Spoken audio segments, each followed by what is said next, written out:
블레셋에 임했던 모든 재앙과 저주가 우리 개인에게, 우리 가정에, 교회에, 삶에 원인모를 해결할 수 없는, 끊어지지 않는 재앙들이, 재난이, 저주와 질병이 이게 임할 때 어떻게 해결돼야 될까요?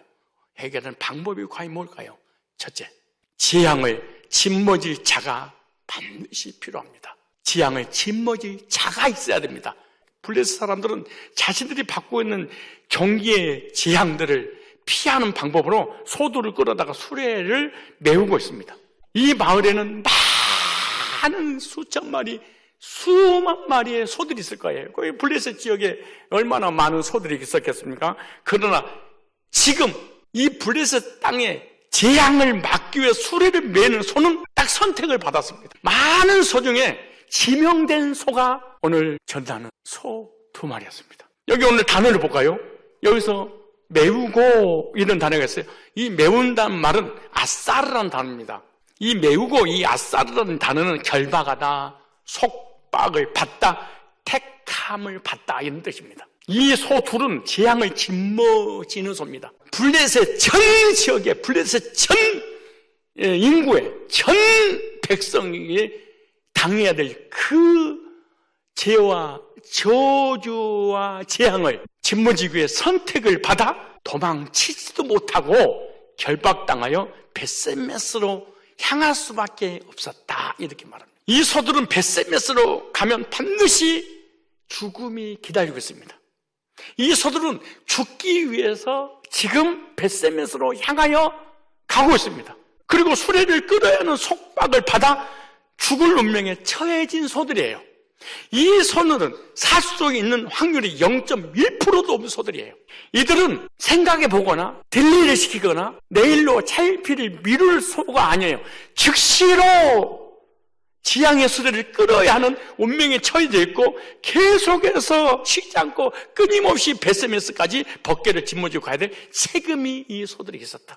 이것을 볼 때 선택된 주의 택한 백성들을 위해, 특별히 하나님을 떠나 범죄한 죄인들을 구원하기 위해 골고다의 언덕에 십자가를 메고 올라가신 예수 그리스도에 대한 모형이요 그림자요 우리에게 예표로 보여주고 있는 것입니다. 예수님은 선택된 하나님 백성들의 죄를 담당하시기 위해 십자가에 못 박혀 피 흘려 죽으신 것입니다. 그래서 벳세메스로 가야 하는 소들의 운명도 이렇게 죽음의 길로 갈 수밖에 없도록 결정되어지고 지명되어지고 선택되어졌습니다. 즉 수레를 끌지 않으면 안 될 소들로. 예수님도 마찬가지입니다. 하나님께서 맡기신 십자가를 매지 않을 수 없습니다. 왜? 십자가를 매도록 선택받았고 지명받았고 예수님 외에는 십자가를 질 수 없도록 하나님께서 예정했기 때문에 그렇습니다. 그리스도 안에 창세전에 택함받은 백성들의 죄와 저주와 재앙과 사망의 문제를 해결하기 위해서 예수님이 대신 짊어지신 것입니다. 두 번째, 재앙을 짊어지고 가야 됩니다. 사무엘상 6장 11절로 12절에 여호와의 계와 및 금지와 그들의 독종의 형상을 담은 상자를 수레 위에 실으니 암소가 벳세메스 길로 바로 행하여 대루로 가며 갈 때 울고 좌우로 치우치지 아니하였고 블레셋 방백들은 벳세메스 경계까지 따라가니라. 이 수레에는요 여호와의 법궤가 있었죠. 근데 그 법궤와 함께 실었던 것이 뭐냐? 금지와 독종의 형상을 담은 상자를 함께 실었어요. 그러니까 법궤 안에 재앙을 풀 수밖에 없는 우상을, 거짓 교리를, 인본주의를 여기다가 법궤와 함께 싣고 갔다 이렇게 말합니다. 현재 블레셋의 재앙을 내렸던 것들의 형상을 함께 담은 것이죠. 왜? 블레셋 사람들이 숭배했던 우상들이죠. 우리로 얘기하면 신천지교리, 안사홍교리, 정명소교리, 율법교리, 인터콕교리, 신사도교리, 성화주교리, 신비주의교리, 거짓교리, 인본주의교리, 비유교리 이런 걸로 인해서 재앙이 임했는데 그것을 법궤 함께 실었다. 재앙을 가져다 주는 그 하나님 말고 진리라고 믿었던 그 거짓 교리를 함께 실었다 이렇게 말해. 그런데 재앙을 짊어지는 자가 재앙을 짊어지지 않으면 아무 소용없습니다. 그래서 수레에 여호와의 법궤를 실은 것처럼 하나님의 말씀에 순종해야 됩니다. 예수님께서 십자가에 달리신 것에 대해 아시고 하나님 말씀에 순종했죠.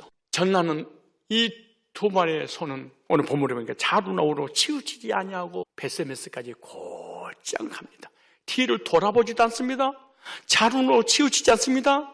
새끼들이 배고프다고 엄마하고 헤어지니까 통곡을 하고 옵니다. 그래도 뒤를 돌아보지 않습니다. 오직 벳세메스를 향해서 곧장 갑니다. 이와 같이 오직 하나님의 뜻을 위해 골고다 언덕에 뒤도 돌아보지 않고 좌우로 쳐다보지도 않고 골고다에 올라가신 예수님이십니다. 또한 재앙을 상징하는 금지와 독종 형상을 담은 상자를 실은 것처럼 예수님께서도 자신의 몸에 영원히 죽을 수밖에 없는 죽음의 죄들을, 저주의 죄들을, 사망의 죄들을, 심판받을 죄들을, 지옥의 형벌에 들어갈 죄들을, 거짓 교리 이런 것을 다 몸소 짊어지고 가신 것입니다. 모든 언제와 자범죄뿐만 아니라 거짓 교리들이 지옥을 향해서 가게 만드는데 그것을 대신 예수님이 짊어지고 가셨습니다. 그럼 이 소들이 수레를 싣고 향했던 곳이 어디냐? 오늘 본문에 보니까 벳세메스를 향해서 갔다 그래. 벳세메스는 베이트, 집이라는 의미와 세메시, 태양이라는 합성어입니다. 그래서 태양의 치, 베이트 세메시라는 단어입니다. 히브리어로. 아주 중요한 말입니다. 전나는 소 둘은 뒤로 돌아보지 않고 벳세메스를 향했는데 태양의 집이 있는 곳으로 향했다 이렇게 말합니다. 무조건 가는 게 아니라 태양이 떠오르는 어둠과 흑암과 저주와 지향이 딱 사라지고 집은 안식을 주고 평안을 주는 것입니다. 모든 스트레스와 모든 피곤과 모든 고통을 다 잠재우고 잠든 쉼과 안식을 얻게 하는 것이 바로 집입니다. 그런데 이 집은 태양이 뜨는 집입니다. 이 소들이 벳세메스로 가서 마지막 하나님께 뭐하냐? 번제로 올려지게 됩니다. 이것은 예수님에 관한 얘기입니다. 예수님은 자루로 치우치지 않고 곧바로 하나님 뜻을 위해 가심으로 죄악된 영혼들이 예수를 통해 빛 대신 하나님께 돌아옴으로 영원한 천국에서 십을 얻는 것을 예표로 지금 보여주고 있습니다. 그렇게 벳세메스로 향하여 곧바로 갔던 그 소들을 향해서 뭐라고 했냐면 족혁이다, 기뻐하다, 발용하다. 그래 암소들은 벳세메스를 향하여 곧바로 출발했는데 집에 송아지들이 있었지만 울면서 뒤로 돌아보지도 않고 자신이 맡은 책임을 완수하기 위해서 목적지까지 달려갔습니다. 이런 소들의 모습을 통해 우리가 중요한 것을 발견할 필요가 있습니다. 우리 주님께서도 하나님 일을 위해 십자가의 사역을 완수하시기 위해서 골고다까지 장가셨습니다. 예수님 자신의 영화와 자신의 영광을 위하여 뒤를 돌아보거나 자로 치우치지 않으셨습니다. 오직 하나님께서 기뻐하시는 일만 생각했습니다. 하나님이 좋아하는 일만 생각했습니다. 무엇이 하나님을 기쁘게 해드리는지를 예수님은 아셨어요. 그것은 바로 십자가 사건을 통해 하나님은 기뻐하셨고 십자가 사건을 하나님이 좋아하셨다 이렇게 말합니다.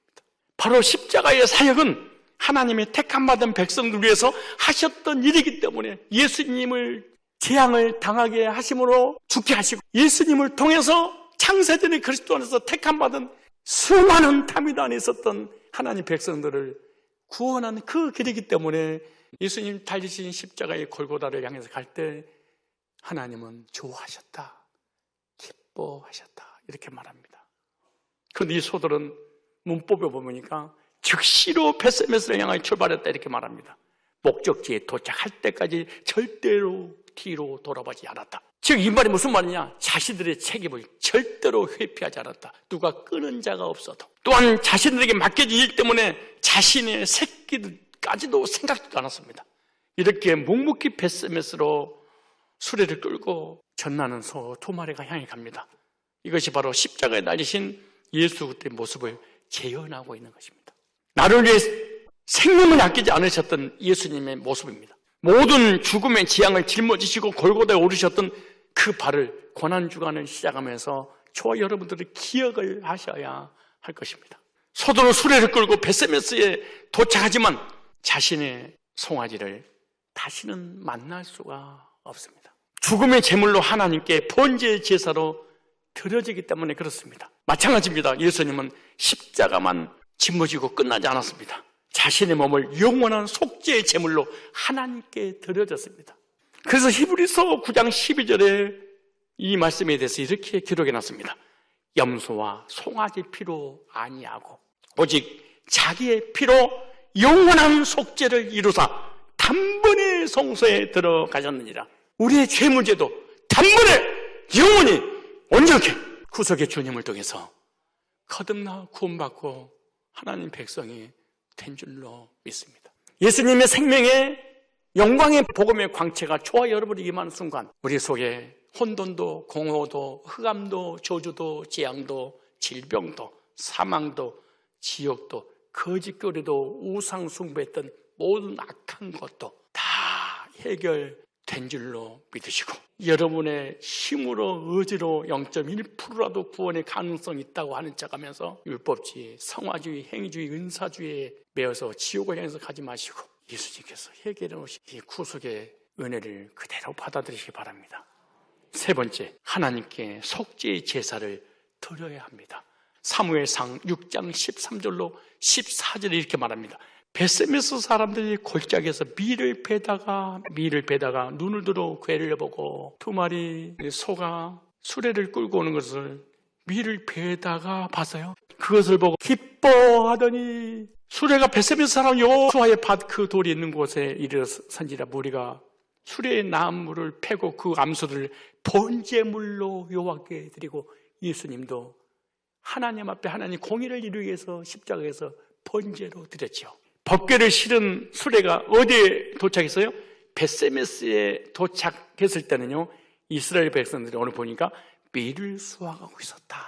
아주 이것이 결론적 핵심 키워드입니다. 이게. 보통 밀을 수확하는 시기는요 5월과 6월 사이에 추수합니다. 이 5월과 6월 밀을 추수할 시기는 바로 77절에 해당합니다. 이 77절은 성경의 오순절 절기와 같은 때입니다. 같은 날입니다. 그래서 77절 오순절 같은 의미로 사용하기도 합니다. 이때 하나님 법궤가 77절날 오순절날 들어왔습니다. 놀라운 일입니다. 77절날 들어왔습니다. 보리, 곡식을 추수할 때 들어왔습니다. 그때 이스라엘 백성들이 기뻐 뛰며 춤을 췄습니다. 이것이 무엇을 상징하냐? 이스라엘 백성들이 밀을 추수하고 있듯이 하나님께서 오순절에 많은 영혼들을 추수하는 것을 미리서 보여주고 있는 것입니다. 이스라엘 백성들이 애굽에서 출애굽하고 시내산에서 50일째 되는 날 십계명 성막을 받습니다. 즉 하나님의 말씀이 50일째 되는 날이었습니다. 이것은 모형도입니다. 이것은 예표입니다. 오늘 본문에 오순절 날 법궤가 들어왔습니다. 사도행전 2장 1절로 5절로니까 77절 오순절 날이 이미 이름에 20일 금식 작정기도 40일 작정했더니 성령이 온 게 아니에요? 구원받은 게 아니에요? 문제가 해결되는 게 아니에요? 50일째 되는 날 하늘에 문이 열리면서 성령의 바람이 불이 임했어요. 예수님이 십자가에 못 박혀 죽으시고 부활 승천하시고 50일째 되는 날 성령이 오셔서 하나님의 이 놀라운 사랑과 예수님 십자가의 구속이 믿어지도록 초대교회 성도들에게 인을 쳤습니다. 예수님이 계실 때는 믿어지지 않다가 예수님 떠나고 성령이 오시니까 예수님의 구속이 믿어지게 하는 날이 하루에 3,000명, 5,000명이 돌아. 그러므로 여러분이 성경을 천독에도 구원받지 못한 이유는, 그리고 성경을 깊이 깨달아도 거듭나지 못한 이유는 예수님을 믿고 그렇게 외쳐도 거듭날 수 없는 것은 성령이 오시기 전에 오는 모든 성경 지식은 이론이고 아볼로 신앙이고 고넬로 신앙이고 욥의 신앙이지 하나님의 백성으로 거듭나게 하는 성령의 인치심은 아니에요. 그렇기 때문에 기도를 많이 하고 성경을 많이 하고 교회 오래 다니면 사람하고 첫째 섞이지 못할 뿐만 아니라 교제도 못할 뿐만 아니라 율법주의에 빠질 뿐만 아니라 부정적이고 비판적이고 판단을 사람을 판단하고 비판하고 정죄하는 도구로 사용하지, 절대로 하나님 사랑과 예수님 사랑과 성도를 사랑하는 커뮤니케이션이 절대로 이루어지지 않습니다. 그래서 밀 추수할 때 오순절 날이 이미림에 예표로 보여주고 있는 거예요. 모형적인 오순절이 있고 영적인 예수님의 50일째 되는 날 성령 세례가 임했던 것처럼 오늘날 나의 개인의 오순절이 되려면 어떻게 되냐? 나를 위해 십자가 지시고 부활 승천하신 그 예수님의 구속의 복음을 듣고 믿어 죄산 받고 거듭날 때 내 마음에 오순절이 됩니다. 그들이 기뻐한 것처럼 개인적인, 그러므로 모형적인 오순절이나 역사적인 오순절로 끝나면 개인적인 오순절이 임하지 않아요. 모형적인 오순절을 역사적인 오순절로 성취할 때, 그 사실을 믿을 때 개인적인 오순절은 성령께서 거듭나게 해주신다죠. 그날은 기뻐하였더라. 이때 말씀을 상징하는 여호와의 법궤가 태양의 집이라는 장소에 들어왔습니다. 하나님의 영광이 구속의 복음의 광채를 통해 허물과 죄로 죽었던 영혼들이 추수하는 날이었습니다. 혼돈이, 공허가, 흑암의 저주와 재앙과 사망이, 거짓교리가 완전히 물러가고 영광의 십자가의 복음의 광채가 내 속에 임하는 남향의 역사가. 그래서 히브리서 1장 3절에 이는 하나님의 영광의 광채시요 그 본체의 형상이자 그의 능력의 말씀으로 만물을 붙드신 죄를 정결케 하는 일을 하시고 또 풍곳에 계신 지극히 크신 위에 우편에 앉으셨느니라. 그러면 성령님에서 50일째 되는 날 거듭났어요. 그때 사도행전 26장 18절에 태양의 집에 들어갑니다. 어떻게 해요? 26장 18절에 그 눈을 뜨게 하여, 영적인 눈이 드디어 떴어요. 어둠에서 빛으로, 사탄의 권세에서 하나님께로 돌아오게 하고 죄의 삶과 나를 믿어 거룩하게 된 무리 가운데서 기업을 얻게 하려 합니다. 복음의 영광의 태양 비친 예수님의 구속이 내게 비쳐서 죄와 사망의 재앙이 끝나는 순간에 우리 마음속에 태양의 집이 만들어지면, 그리고 태양의 집에서 복음을 듣다가 하나님의 영광의 빛이 너무 커서 하나님의 영광이 피단으로 들어가서 영생목을 누리게 된다는 그 내용이 구속사로 오늘 본문에 보여주고 있는 것입니다. 여기 보니까 암소들이라는 단어가 나옵니다. 파라라는 단어입니다. 이 단어는 파르에서 왔습니다. 황소라는 뜻이 유래가 됐는데 전나는 암소들은 수레를 끌고 와서 자신의 몸을 하나님께 번제물로 드려집니다. 이것은 마지막까지 하나님 뜻을 순종하신 예수 그리스도의 예표로 나타나는 거예요. 모든 지향의 수레를 벳세메스로 끌고 와서 헌신하였고 이제는 마지막 자신의 몸을 하나님께 불태워드렸어요. 예수님과 똑같은 모습으로 미리서 보여주고 있는 거예요. 하나님께서 선택한 백성들을 위해 죄와 저주의 죽음의 지향을 짊어지시고 골고다 십자가에서 자신의 몸을 화목제물로 드리고 영원한 생명을 주신 것과 똑같습니다. 우리는 십자가에서 하나님 우리 사이에 화목제물 되신 예수 그때의 은혜로 제사먹고 하나님 관계가 회복됨으로 하나님과의 다시 화평을 누리게 되는 줄로 믿습니다.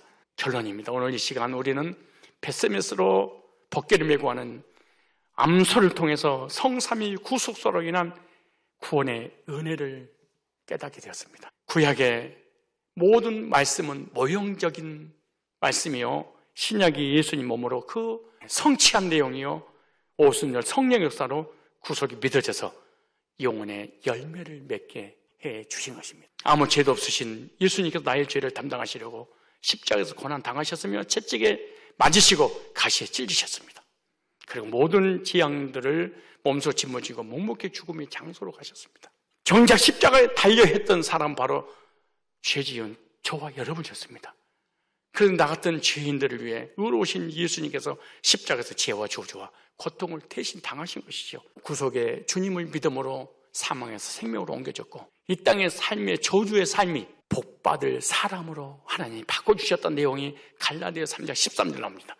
그리스도께서 우리를 위하여 저주를 받으면서 율법의 주어서 우리를 속량하셨으니 율법의 주에서 예수님 십자가로 속량했으니 기록된 나무에 달려 자마다 저주가 되는 자라 했으며 이는 그리스도 예수 안에 있는 아브라함의 복이 이방인을 미치게 하고 또 우리를 위하여 믿음으로 말미암아 성령의 약속을 받게 오순절 마귀의 다락방에 성령의 마음으로 구원의 열매를 맺게 하셨듯이 벳세메스 미를 추수할 그때 구원의 열매를 맺게 한 것처럼 오늘 우리들도 이와 같이 똑같이 동일하게 구속에 기록된 성경 말씀의 구속의 복음을 듣고 성령의 역사하심을 통하여 구원의 열매를 맺어서 태양의 집 천국에 들어가 영원히 영생복락 누리게 되었다는 사실을 믿고 확신하고 감격하며 고난주간을 보내시는 저와 여러분이 다 되시기를 주의 이름으로 축복합니다.